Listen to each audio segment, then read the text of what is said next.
Hey there and welcome back. Today I will be showing you the Ipaq 214 and I will be sharing a bit of my experiences with this device. Quick story, so it was supposed to replace the previous flagship, the Ipaq 4700, of which I spoke about in the previous episode. But it was also quite clear that this wasn't actually that huge of an improvement, and you can see it right away. The material, the whole device is made out of plastic, a bit inferior quality if you ask me. They tried to do this high gloss piano black thing, which was quite the rage back then. I mean, it just started, so it still is a pretty desirable material in the automotive industry, but I digress. The build quality is okay-ish, but you could actually see it a bit flexing down the chassis, down the middle, so that's not very very inspiring. That very confident and inspiring doesn't it doesn't really give you that sense of tank build that the previous device had. This all metal construction from the HP Ipaq 4700 was clearly superior. So then you ask yourself, okay, they did away with the general quality of the device, but maybe they improved on the hardware. Well, yes and no. They actually do. So Ipaq, the HP, actually doubled the memory available, but the processor remained the same, so the chipset basically was the same thing as before. The 624 megahertz processor, single core, obviously. Yeah, so in all fairness, it doesn't seem like a hit. Additional issues with this device: it was actually well maintained, but you can see the paint has scuffed on the back. You see, this is a bi-component, bi-layer, or it's a strange type of self-healing paint, which is supposed to be rubbery, and you can scratch it and it will heal. And yes, that worked for the first couple of years. The problem is that this complex paint system and paint application means that it's very unstable, chemically speaking, so it tends to disintegrate. And I just found it one day. I found the device, it was simply sitting in my storage in my box, and well, the paint just rubbed off, and at first I didn't understand why, but then I got the idea. I'm working in automotive actually, and I got the explanation from one of my colleagues. This is a bi-component paint layer, or maybe even 3 components. So it's, as I've stated before, it was supposed to heal itself, but it's very unstable, chemically speaking, so it will disintegrate. Other notable features of this new Ipaq: well, finally it had a universal USB port, so you could see it right here. It's actually, I believe this is called a mini USB. Of course, the obligatory jack and the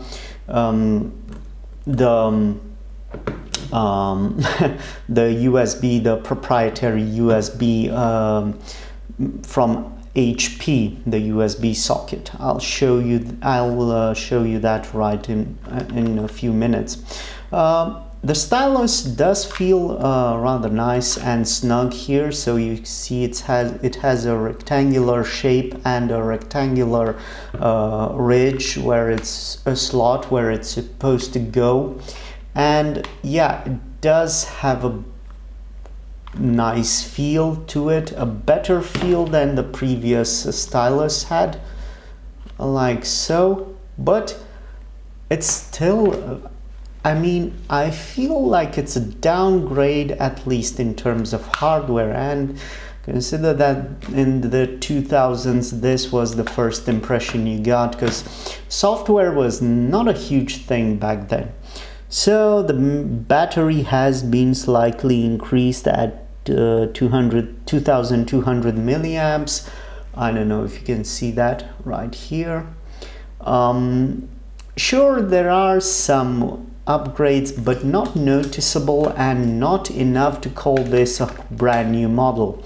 Of course, by now it ran Windows Mobile 6, but still it's a bit of a disappointment compared to this, well, tour de force, this technological tour de force that the HP Ipaq 4700 was. So in comparison, the 214 series model was not that great, and if you think about it, it has the same size screen, the same processor, yeah, double the memory, but a bit of a downgrade in terms of construction and materials used, and also it's quite thicker. So I don't get what, well, I sort of get it now, but I was frustrated back when I got this device. I was hoping that HP would continue the Pocket PC legacy well into the 21st century. Well, wouldn't you know it, I guess they sort of gave up by the time they launched this. This was the last hurrah, if you will, the last strike, but even HP didn't really have faith in their product by then, or in the whole Pocket PC concept and family of products, if you will.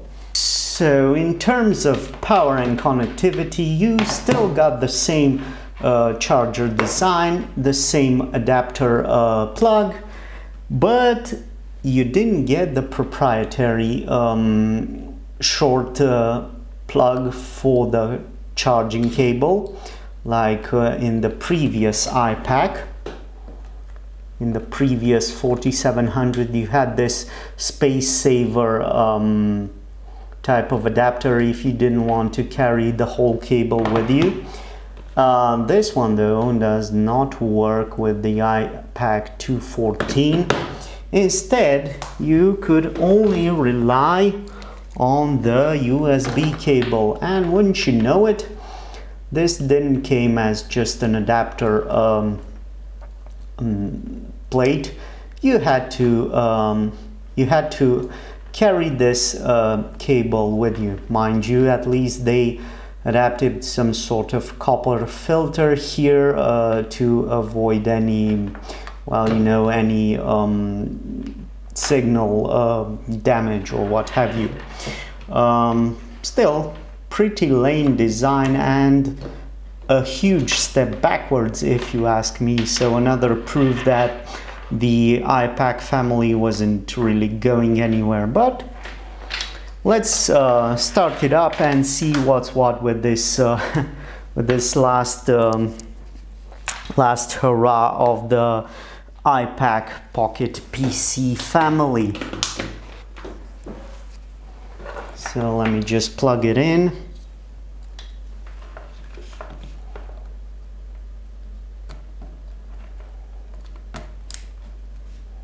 Okay, and of course by now I think I've well, you have gotten used to my my hoarding abilities. Here is another Ipaq 214. Actually, this is the original one that I used most extensively, and I don't really get why I did that, because at least on paper it's not a huge improvement over the more well put together, well assembled Ipaq 4700, but as you can see by the scuff marks of playing Bubble Breaker and Solitaire, I used to put up quite a few city miles in this this little old device. Again, the piano black paint is well, it's not scratched, but it's not in the best shape, and the strange bicomponent paint layer on the back has seen damage in this particular unit as well. So there's that. Also, I have noticed another huge downgrade. So have a look at this single loudspeaker. It's put at the back, so if you're an audiobook fan like I was, I used to listen to a lot of audiobooks just by relying on this speaker. I know it's not much, but it actually did the trick.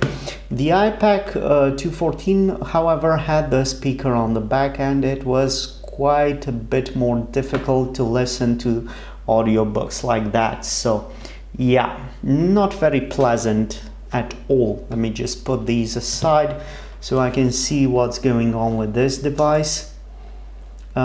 It powered up before, so I don't get why it's not wanting to boot up, but give it a minute. So yeah, okay, I think we're on the right track now. Yeah, I don't know. I sort of feel nostalgic. So I got these devices, these two, I got them secondhand. They were pretty potent as browsers on wireless, so they had good wireless capabilities, but I felt that HP could have taken this family of products on different routes rather than just abandoning them. Okay, let me just close this up. So as you can see, no more calibration of the screen.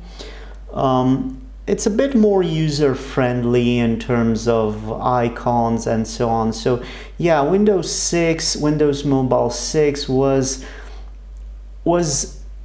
a big improvement over the 2003 second edition in terms of usability, accessibility, and so on. But in terms of design, actually, it's a bit of a letdown, at least for me.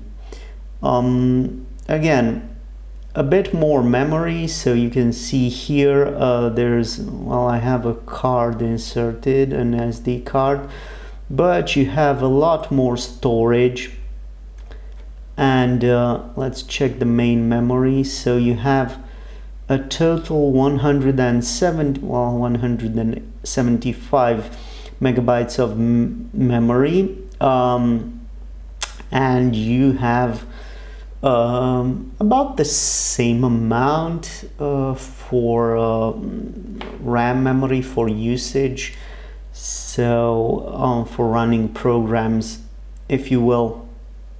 And yeah, the task manager is quite accessible, so you could really use this to well, not to its full potential was a bit lacking, mainly because you couldn't watch YouTube videos on it, so that's a huge downer. That right there shows you how left behind this HP Ipaq family was, and the Pocket PC concept in general. So I don't know why I got these two. I got them, I believe, in 2014. I was still clinging to the idea that Pocket PC could have a future in our tech world, in our mobile tech world, but actually that has proven not to be the case, as we all know by now. So yeah, these are my four, or actually, okay, so these are actually my last 5 Pocket PCs available, and I was infatuated by their design, by their minimalist approach to menus, to software, by their potential for anonymity, for getting the job done in a professional manner, you know, I've said this before on the channel, I'm not a huge fan of personalized navigation screens with a lot of animations and skins and themes and what have you. I don't really agree with the concept of a Play Store or an App Store. So yeah, I'm a bit old school in that way. I'm not saying that I'm right, I'm just saying that inherently I thought these were the future. Obviously I was wrong, because my approach is not the right one, but still I sort of bet high on this whole Pocket PC concept, and I thought to myself this would still have a future, you know, in the professional world. Let me give you an example. If you work in a warehouse and you need to scan things, you will use something a bit more, well, a bit more professional, I guess, no nonsense, you know, bare bones, reliable software and stuff like that.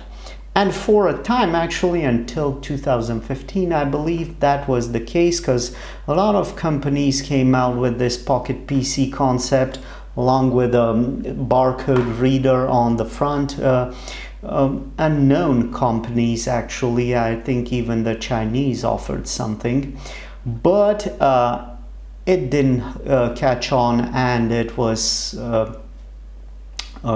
quietly but extensively or systematically replaced by other more potent operating systems, if you will. So yeah, that's my take on the Pocket PC. I don't know, am I just nostalgic? Am I trying to find some I don't know, some other fans who are interested in these devices?